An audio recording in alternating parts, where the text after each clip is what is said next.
Hello friends, welcome জানাচ্ছি আমার YouTube চ্যানেলে সবাইকে। চলে এসেছি আপনাদের জন্য আরও একটা নতুন ভিডিও নিয়ে। ফাইনালি যারা ছেলেরা আছো তাদের গান গাওয়ার সময় চলে এসছে, যদি তোমরা ডিএলএড পাস করে থাকো তো চাকরিটা আমি পেয়ে যাচ্ছি। বেলা শুনছো, কারণ টেট পরীক্ষার নোটিফিকেশান চলে এসছে 2023 সালে। মেয়েরাও গান করে দেবে, চাকরিটা আমি পেয়ে যাচ্ছি। রানা শুনছো তো তার ফলে, কারণ টেট পরীক্ষা 2023 সালে নোটিশ এসে গেছে। নোটিশটা দেখলে তোমরা অনেকেই আশ্চর্য হবে, আমিও আশ্চর্য হয়েছি, ভিডিও বানাতে বানাতে আশ্চর্য হয়েছি। অনেকে হাসতেও পারো, বাট হ্যাঁ, হেসো না, প্রিপারেশন নাও। তো চলো দেখে নিচ্ছি আজকের আপডেটটা। যারা নতুন এসেছেন তাদেরকে রিকোয়েস্ট করলাম, প্লিজ সাবস্ক্রাইব করবেন, সঙ্গে থাকবেন সমস্ত আপডেটগুলো পাওয়ার জন্য। ডিসেম্বর মাসে কিন্তু টেট পরীক্ষা, পুজোতে ঘোরাঘুরি আনন্দ সব কিছু হবে, পড়াশোনাটাও তার সাথে কিন্তু করতে হবে। চলুন দেখে নিচ্ছি 2023 সালে টেট পরীক্ষার সমস্ত আপডেট। এই পশ্চিমবঙ্গ প্রাথমিক শিক্ষা পর্ষদ বা West Bengal board of primary education, তাদের যে 2023 সালে টেটের তাদের যে অফিসিয়াল নোটিফিকেশান জানিয়ে দিই, 10/12/2023 মানে ডিসেম্বরের 10 তারিখে আপনাদের পরীক্ষা হতে চলেছে। তো বিশাল বড় বেস্ট অফ লাক। এবং এটাও জানিয়ে দিই, সুপ্রিম কোর্ট যেটা জাজমেন্ট দিয়েছিল যে বিএড বা বিপিএড ক্যান্ডিডেটরা প্রাইমারি টেটে বসতে পারবে না, তাই তারা কিন্তু এখানে বসতে পারছে না। এখানে শুধুমাত্র ডিএলএড বা যারা ডিপ্লোমা ইন এলিমেন্টারি এডুকেশন পড়েছে, স্পেশাল এডুকেশন নিয়েও পড়েছে, ডিএলএড করেছে, তারা আবেদন করতে এখানে পাচ্ছে। আচ্ছা, এখানে আমরা মোটামুটিভাবে একটু প্রথমত একটু যোগ্যতাগুলো দেখে নিচ্ছি।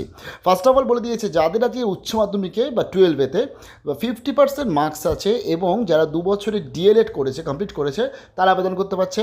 প্লাস যাদের 50% মার্কস আছে এবং 4 বছরে bachelor of elementary education pass করেছে, তারা আজকে আবেদন করতে পারছে। এবং তার সাথে যাদের 50% মার্কস আছে এবং যাদের আজকে ডিএলএড করেছে এবং স্পেশাল এডুকেশনে করেছে, ডিপ্লোমা ইন এডুকেশন করেছে স্পেশাল এডুকেশনে বা ডিএড করেছে, তারা কিন্তু আবেদন করতে পারছে। স্পেশাল এডুকেশন আবেদন করতে পারছে, যারা এমনি ডিপ্লোমা করেছে উচ্চ মাধ্যমিকের পরে তারা আবেদন করতে পারছে। এছাড়া যারা 4 বছরে ব্যাচেলর অফ এলিমেন্টারি এডুকেশন করেছে তারা আবেদন করতে পারবে। তার সাথে বলে দিয়েছে, গ্র্যাজুয়েশন যারা আজকে করেছে এবং 2 বছরে ডিএলএড করেছে, তারাও কিন্তু আবেদন করতে তার সাথে পাচ্ছে। বোঝা গেল? তার ফলে শুধুমাত্র ডিএলএড ক্যান্ডিডেটদের জন্যই কিন্তু এবছরের টেট, তাই কম্পিটিশন এবছর কম, তাই জন্য পড়াশোনা খুব ভালো করে করতে হবে।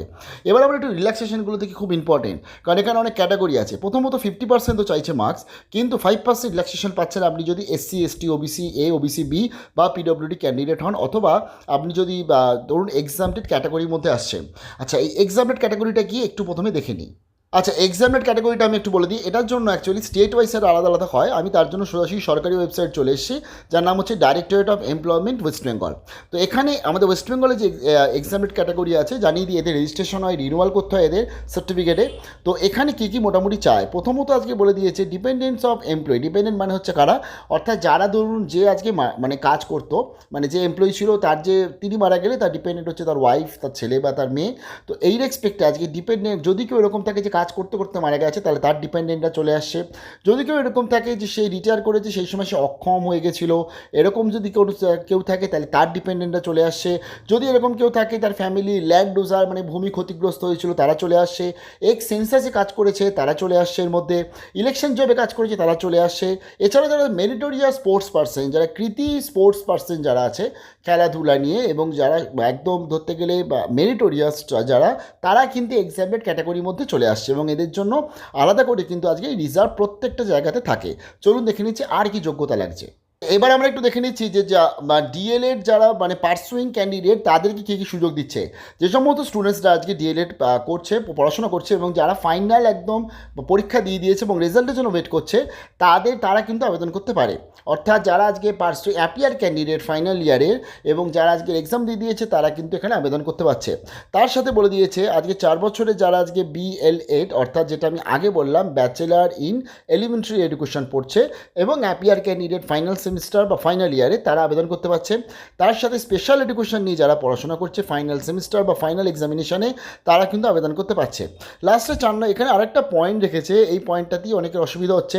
দেখুন, প্রথম বলে দিচ্ছে person who are pursuing DElEd and DEd special education for 4 year BElEd course in NCT RCI recognised institute. আচ্ছা, এখানে যেটা হচ্ছে আজকে বলেছে, দেখুন প্রথমত আমাদের বুঝতে হবে ডিএলএড যারা পড়াশোনা করছে স্পেশাল এডুকেশন নিয়ে বা যারা আজকে ডিএড পড়ছে, তাদের তো ফাইনাল ইয়ার যারা স্টুডেন্টস আছে তাদের তো সুযোগ দিচ্ছে। তাহলে আজকের এই পয়েন্টটা কেন? দেখুন, আজকের আমি যদি বলি যে শুধুমাত্র যদি এটা স্পেশাল এডুকেশনদের জন্য তো এখানে একটা ক্লজ দিয়েই দিয়েছে অলরেডি, যেখানে ফাইনাল সেমিস্টার এক্সামিনেশন স্টুডেন্টসটা অ্যাপ্লাই করতে পারছে। এই ক্লজটা দেওয়ার মানে হচ্ছে এটা যে সমস্ত স্টুডেন্টসরা আজকে ডিএড, ডিএলএড অথবা ডিএড যারা আজকে পড়াশোনা করছে এবং তারাও কিন্তু এখানে আবেদন করতে পারছে। নট অনলি শুধুমাত্র স্পেশাল এডুকেশন না, অন্যান্য স্টুডেন্টসটাও। আমি ভুল হতে হতে পারি, তবে কালকের থেকে ফর্ম ফিল আপ শুরু হবে, তখনই আমরা পুরোপুরি ক্লিয়ার হয়ে যাবো। বাট আমার যেটা মনে হয়, কারণ ডিএলএড এর জন্য একটা ক্লজ অলরেডি দেওয়া আছে, একটা পয়েন্ট দেওয়া আছে, খুব ভালো মতন দেওয়া আছে, পার্সুইংদের জন্য, স্পেশাল এডুকেশনদের জন্য একটা খুব ভালো পয়েন্ট দেওয়া আছে। তার এই পয়েন্টটা এর জন্যই দিয়েছে যে যারা আজকে বর্তমানে ভর্তি হচ্ছে, মানে ধরুন আপনি আজকে উচ্চ মাধ্যমিক পাশ করে, আমি যে ডিএলএডে আপডেট দিয়েছিলাম, প্রায় 600-700 কলেজে যে ফর্ম ফিল আপ চলছিল এবং এখনও কিন্তু অ্যাডমিশন চলছে, ফর্ম ফিল আপের ডেট বাড়িয়েছে। তো আপনারা যদি ভর্তি হচ্ছেন এবং আপনারা 18 বছর হয়ে গেলে আপনারা এখনও পরীক্ষায় বসতে পারছেন। মজা লাগলে এটাই সত্যি, অন্তত যা বুঝতে পারছি নোটিফিকেশানটা দেখে। ভুল হলে আপনারা একটু জানাবেন। আচ্ছা, তার পরবর্তী এখানে মোটামুটি বলে দিয়েছে পরীক্ষার ফার্স্ট ল্যাঙ্গুয়েজ, সেখানে আপনি বাংলা, ইংলিশ, হিন্দি, আপনি উর্দু, ওড়িয়া, তেলেগু সব সাবজেক্ট পেয়ে যাচ্ছেন এবং এর মধ্যে একটা সাবজেক্ট রাখতে হবে আপনাকে, আর সেকেন্ড ল্যাঙ্গুয়েজটা ইংলিশে হবে। কোয়ালিফাইং মার্কস আপনাকে 60% স্কোর করতে হবে আউট অফ 150-র মধ্যে, বোঝা গেল? তো এইগুলো নিয়ে তো পরবর্তীতে আসা যাবে। আচ্ছা, ফর্ম ফিল আপে কিন্তু ফ্রিতে হচ্ছে না, ফর্ম ফিল আপে টাকা লাগছে এবং যথেষ্ট ভালো টাকা লাগছে। জেনারেল কাস্টদের লাগছে 500 টাকা, ওবিসি বিদের লাগছে 400 টাকা, এসসি এসটি, পিডব্লিউডি এবং এক্সামের ক্যাটাগরির লাগছে 250 টাকা। আচ্ছা, এবং টোটাল আবেদনটা হবে হচ্ছে অনলাইনের মাধ্যমে। আবেদনটা শুরু হচ্ছে কালকের থেকে, কালকে সন্ধ্যেবেলা থেকে শুরু হবে এবং তারপর 4/10/2023 অবধি চলবে। আমি জানি একটা এই পয়েন্টটা নিয়ে একটু কনফিউশনে রয়েছে, আমিও আছি। কালকে আশা করি ক্লিয়ার করে দিতে পারবো। ভালো থাকবেন, বিশাল বড় বেস্ট অফ লাক।